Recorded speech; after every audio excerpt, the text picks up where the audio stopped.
It's a reminder of him. It's a reminder of his spirit. It's a reminder of his life. You'll find the reminder Principal Tracy Neely speaks so passionately about outside Rosa Parks Elementary in Middletown. And it was a complete community effort, just people rallying around to give James a space to be remembered and to be grieved. To this community, little James Hutchinson's memorial bench now symbolizes something close to a headstone, in the place Neely remembers the murdered 6-year-old spending kindergarten and first grade. Even when we were in COVID protocols and came back from virtual and we stopped the high fives and the hugs and stuff, he would always sneak one in anyway. Neely called James a bright light that was extinguished when his mom, Brittany Gosney, murdered him in February. And he just said, "I don't care, get rid of him, do something with him." While the I-Team has reported on Gosney telling police what led to the murder was pressure from her boyfriend, James Hamilton, to abandon James and his older brother and sister, something Hamilton admitted. I kept telling her she needed to do something with them. Is exactly what you need to do something with them. There's also Gosney's claim Well, I have tried to Middletown detectives that before moving to Middletown and murdering her son, her call to Children's Services was ignored. As the I-Team has previously reported, Gosney was sexually abused and got pregnant when she was 12. That's key context because in these court documents, she says she was told she was too young to keep the child and gave her daughter up for adoption. You put her up for adoption, the family took her in, and hopefully she's doing well. But these kids, you're doing it different to get rid of them. You're abandoning them. Well, I have tried to.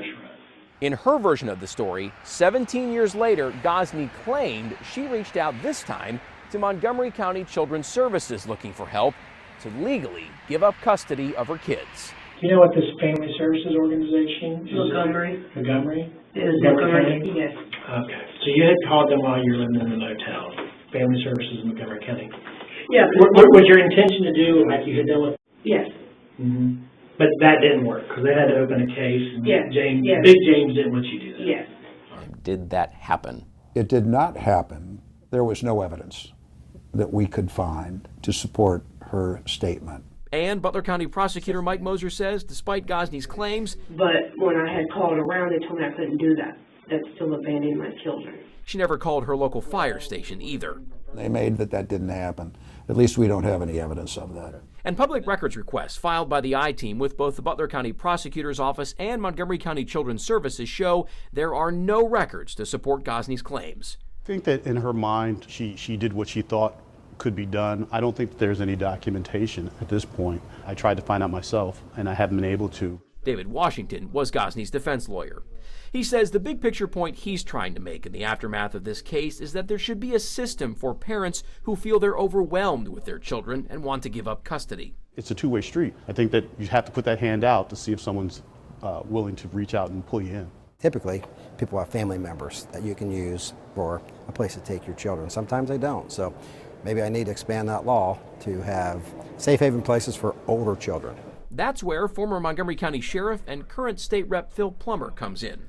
Plummer told the I-Team in May a law change, something similar to Ohio's Safe Haven law, which right now allows birth parents to give up custody of newborns up to 30 days old without penalty, should be looked at and possibly expanded to include older children. Do you still think that that sort of reform plan could help save another child like James Hutchinson in the future? Yeah, absolutely, and I'll look right into that immediately. People are so stressed that they cannot deal with it and children are going to be injured or murdered, there should be something that society is able to do to slow that down or stop it entirely. Sometimes the laws need to be adjusted so that better things can happen and we don't have a Gosney repeat or a Hamilton repeat and we don't have a little James dead at 3 o'clock in the morning out in a forest preserve in the wintertime, holding onto a car, crying for his mother. And with a heavy heart, at a place that will always remind her of his memory, Neely is passionate about making sure little James's death is not in vain. We get wrapped up in the case or the details of the case and we lose sight that there was a kid involved in this. What do you hope James Hutchinson's legacy is? I hope it brings a light to issues of child abuse in our community and across our region and our state. For the I-Team, I'm John Bedell, News Center 7.